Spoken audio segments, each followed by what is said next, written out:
Welcome back. Tetap ada di video ini di jam malam, jam dewasa with Faye Syahlan.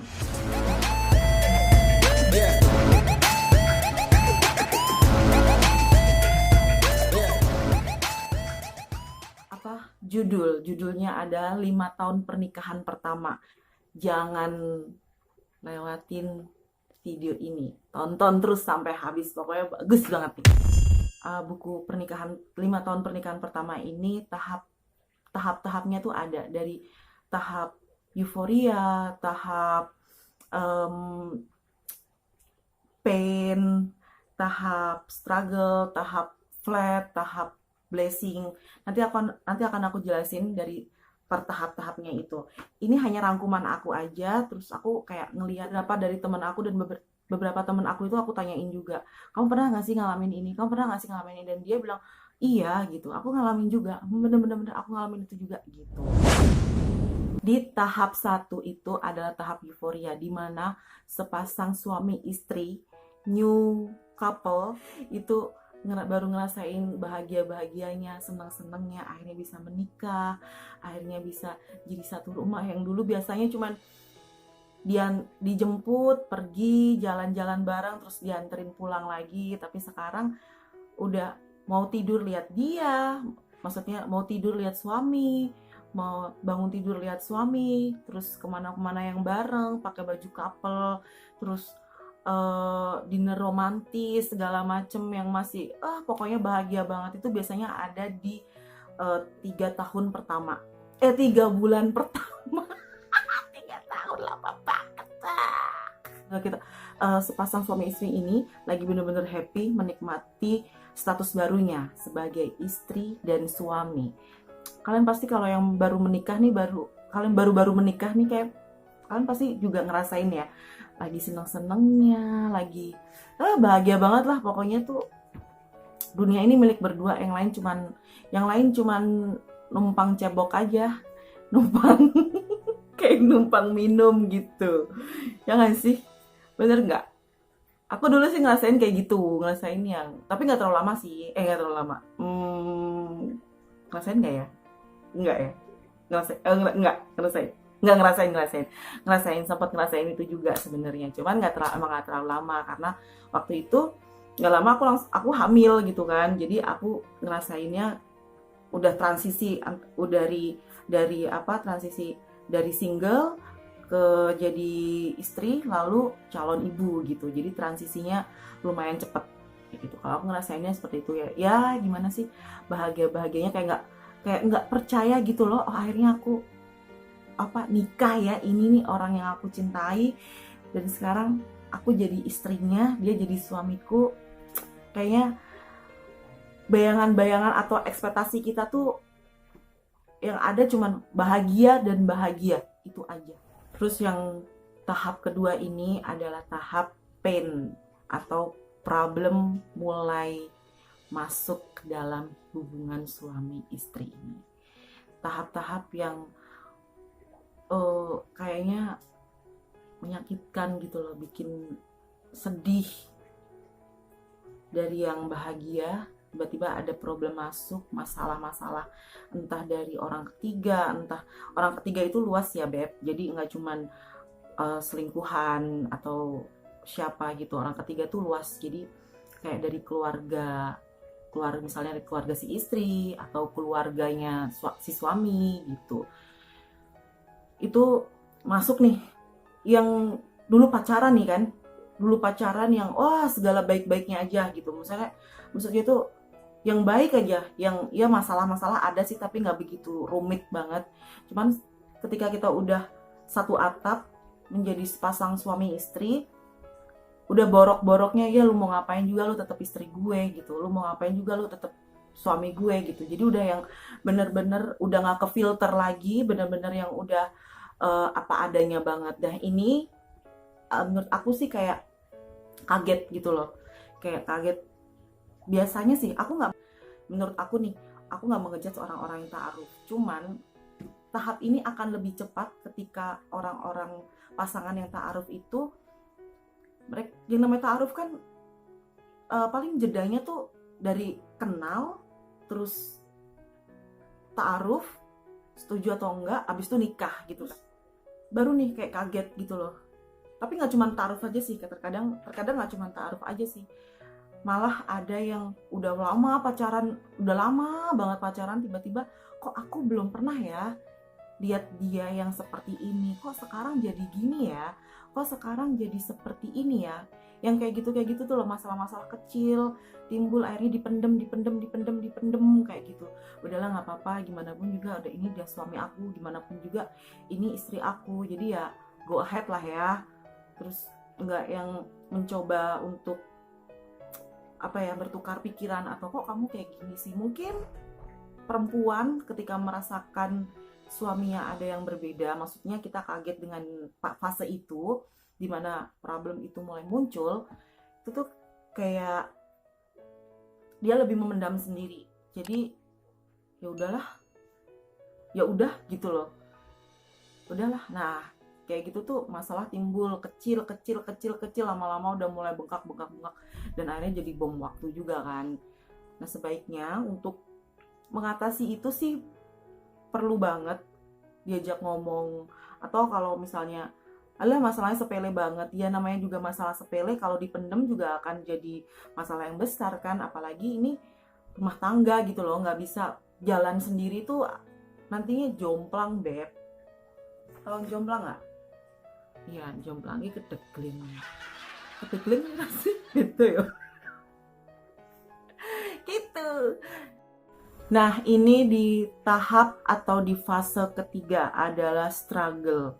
Struggle itu kita yang dalam rumah tangga ya, suami istri tuh pasti dia punya perannya masing-masing kan.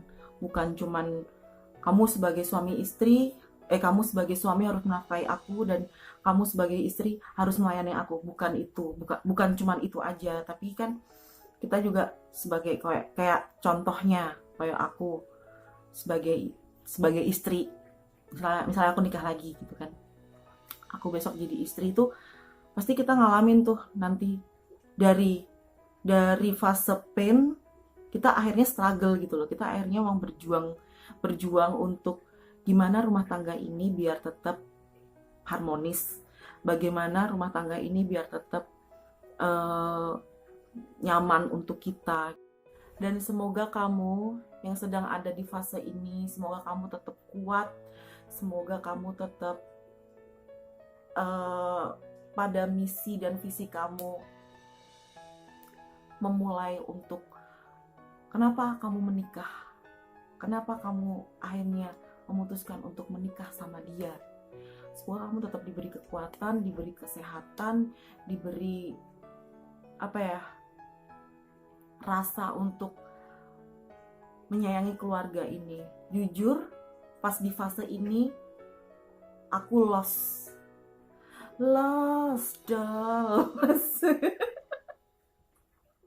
ya jujur aku di fase ini aku lost, kayak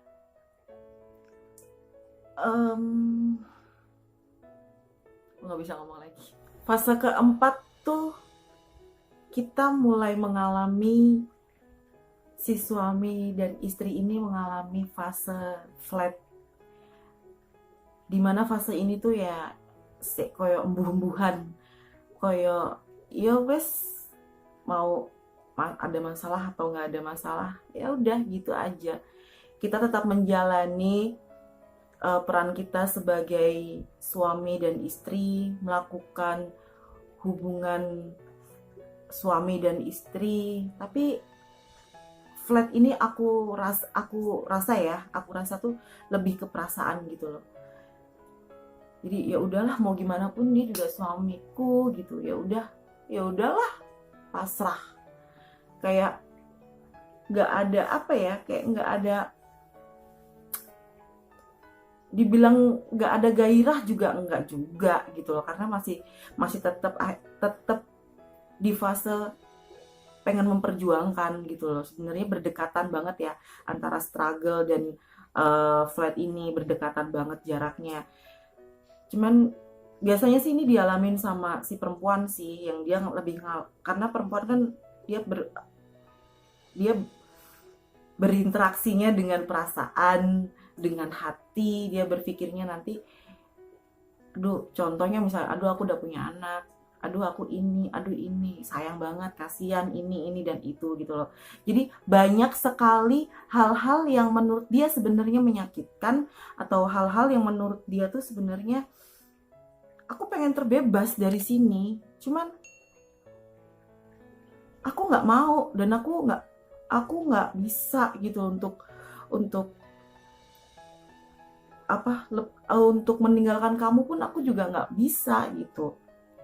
Bukan bucin juga ya, cuman kan ini lebih ke sudah ke pernikahan nih. Jadi kayak pengen, ya udah menikah sekali seumur hidup gitu. Ya udah, ya sudah gitu. Mau ngapain juga ya wes lah, lebih ke pasrah. Dan fase yang kelima ini fase-fase yang dari kesabaran, dari segala emosi yang sudah entah itu diledakkan, diluapkan, atau dipendam. Tapi kita di sini kita tuh ngedapetin buah dari kesabaran itu gitu loh. Dan di sini fasenya disebut fase blessing, yang kita doa, mungkin doa dan pasti doa kita saat itu diijabah sama Allah. Doa kita diijabah sama Tuhan. Terus kita ngedapetin mungkin si pasangan ini yang tadinya bermasalah, akhirnya dia khatam, dan akhirnya dia tidak disadar, dia tidak melakukan kesalahan lagi. Terus dengan berkat-berkat yang kita nggak, aku pribadi aku nggak bisa ngejelasin blessing apa yang didapat dari buah kesabaran itu gitu loh. Aku sendiri nggak bisa, karena tiap dari kita tuh pasti berbeda-beda kamu, dan itu pun juga bukan tiba-tiba ngedadak gitu juga, enggak. Itu pun juga ada perjuangan di mana kamu saling memaafkan, saling berbicara, saling komunikasi. Apa sih yang nggak disukain? Kenapa sih kamu begini?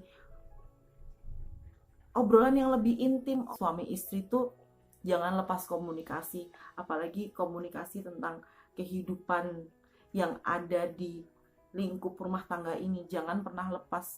Buat kamu yang pengen nikah, buat kamu yang pengen nikah muda, atau buat kamu yang memang lagi ta'aruf, pikirin lagi gitu loh. Karena pernikahan tuh nggak segampang dan nggak seindah apa yang kamu pikirkan gitu. Orang yang begitu mencintai kamu belum tentu dia selalu membahagiakan kamu. Jadi jangan kamu pikir bahwa orang yang mencintai kamu tuh tidak akan pernah menyakiti kamu. No, salah besar.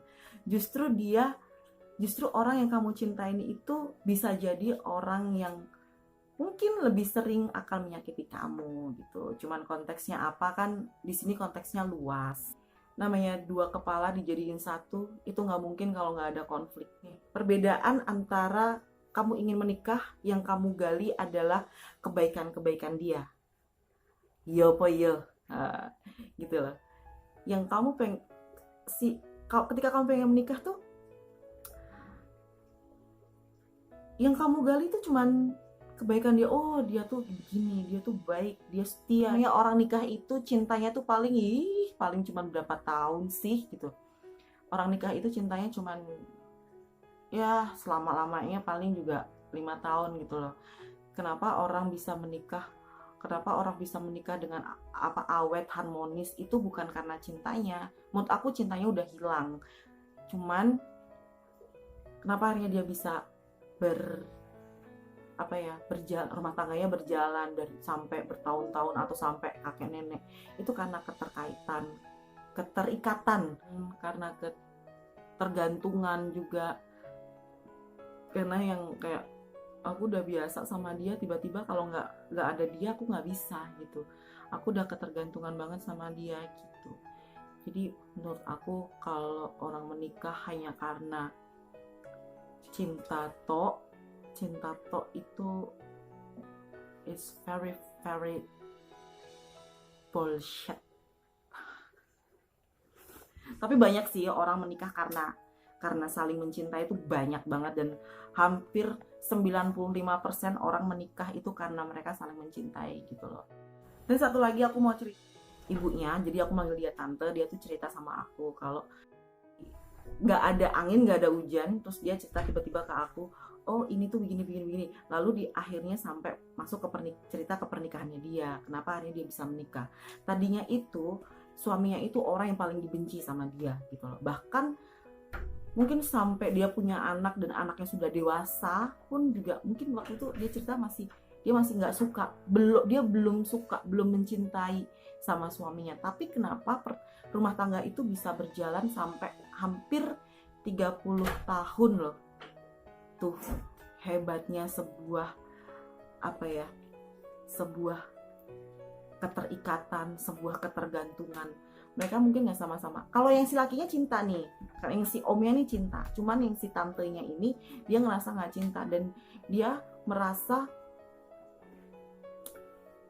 aku waktu itu sempat tanya kan, tante kenapa bisa akhirnya menikah sama si om, kalau tante nggak cerita, ceritanya panjang. Dia ceritain juga tuh, dia ceritain juga waktu perjalanan pernikahannya kenapa, dan ternyata perjalanannya itu cukup rumit.